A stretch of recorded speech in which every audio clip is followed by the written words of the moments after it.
Bismillahirrahmanirrahim. Assalamualaikum warahmatullahi wabarakatuh. Oke, perkenalkan nama saya Fahrul Rahman, NIM 2020 100203111035. Program Studi Hukum Keluarga Islam, Fakultas Agama Islam, Universitas Muhammadiyah Malang.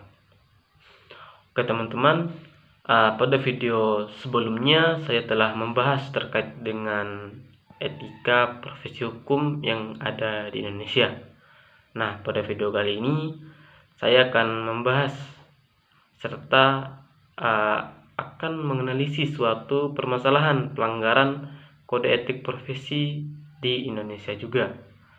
Langsung saja, di sini saya akan mengangkat satu kasus, yaitu yang berjudul terungkapnya Ketua KPK Firly Bahuri, yang dimana telah melakukan 8 pelanggaran kode etik.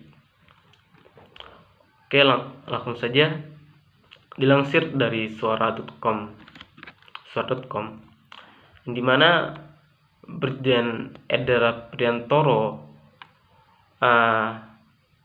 telah menduga bahwa Ketua KPK Firly Bahuri ini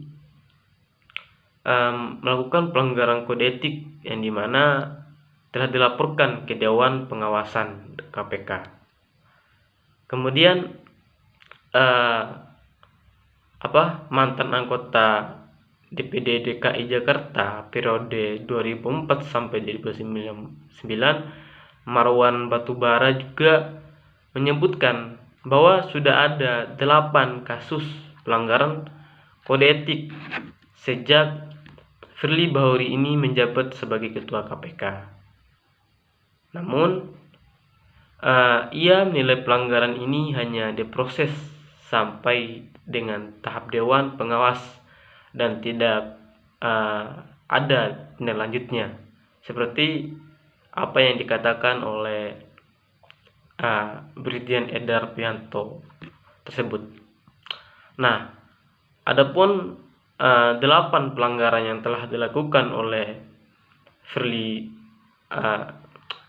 Bahuri ini, yang dimana yang pertama pelanggaran yang dilakukan adalah dia melanggar kode etik, yang dimana bertemu dengan Wakil Ketua BPK Bahrullah Akbar. Nah, yang kedua, pada November 2018 lalu, Firly juga sempat bertemu dengan pimpinan partai politik. Lalu yang ketiga, Firly Bahuri kemudian bertemu dengan mantan Gubernur Nusa Tenggara Barat, yaitu Tuan Guru Bajang. Lalu kemudian menurut Marwan, saat itu Pemda memiliki sekitar 6% saham di perusahaan milik Bakri. Namun, diketahui saham itu belakangan ini dijual ke perusahaan milik Arifin Panigoro. Nah, kemudian kasus itu dilimpahkan kepada KPK karena ada indikasi ketidakjelasan dana yang diterima Pemda, sehingga Marwan menduga bahwa Tuan Guru Bajang bisa lolos dari penyidikan KPK berkat bantuan dari Firly Bahuri tersebut. Nah, yang keempat, Firly Bahuri pernah menyewa helikopter, yang dimana alasan ia menyewa helikopter untuk berziarah ke makam orang tuanya. Nah, pelanggaran kelima, pada November 2022 lalu, Firly bertemu dengan Lukas NMB. Lalu yang keenam, ia mencopot Brigjen Endar pada awal April 2023 bulan lalu. Awal April 2023 bulan ini. Nah, yang ketujuh, Firly diduga terlibat dalam kebocoran hasil penyelidikan di Kementerian ESDM pada 6 April lalu. Lalu pelanggaran terakhir yang dilakukan oleh Firly Bahuri yaitu yang dimana Marwan menyebutkan bahwa Firly ini bertemu dengan pimpinan BPK yang diduga sebagai menaikkan status penyelidikan Formula E Jakarta ke tahap penyidikan. Jadi itulah 8 catatan pelanggaran kode etik yang dilakukan oleh Firly Bahuri ini, yaitu motifnya bukan sekedar memberantas korupsi, akan tetapi lebih berat kepada kasus politik.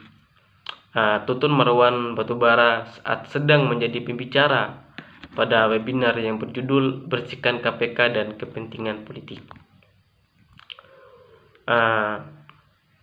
Marwan pun menilai bahwa tugas KPK saat ini sudah melenceng dari pengamatan kepentingan berbagai pihak. Kemudian 4 peran yang sandang oleh KPK saat dipimpin oleh Firly yaitu terutama memberantas korupsi, yaitu tugas utama, sementara tugas lainnya adalah menjalankan kepentingan politik para penguasa serta melindungi dan mengamankan koruptor dan mengamankan kepentingan oligarki. Pungkasnya oleh Marwan. Sehingga menurut Marwan sendiri, ia tidak terkejut jika KPK saat ini melanggar hukum serta Pancasila serta konstitusi yang ada di Indonesia. Jadi mungkin itu saja yang bisa saya sampaikan serta analisis terkait kasus Firly Bahuri ini sebagai ketua KPK, yang dimana yang telah melakukan 8 pelanggaran kode etik. Jadi lebih dan kurangnya saya mohon maaf. Wassalamualaikum warahmatullahi wabarakatuh.